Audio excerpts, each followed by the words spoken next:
एक कौवे ने किसी उकाब को आसमान पर उड़ते देखा तो दिल में कहने लगा, मैं चाहता हूँ कि मेरे बच्चे भी इसी तरह उड़ा करें। जरा देखूं तो सही उकाब क्या करता है। कौवा मुद्दत तक इस तलाश में रहा।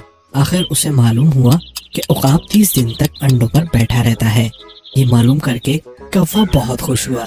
इसके बाद जब कौवे की मादा ने अंडे दिए तो कौवा बराबर 1 महीने तक उन पर बैठता रहा, मगर अंडों में से कौवे ही निकले।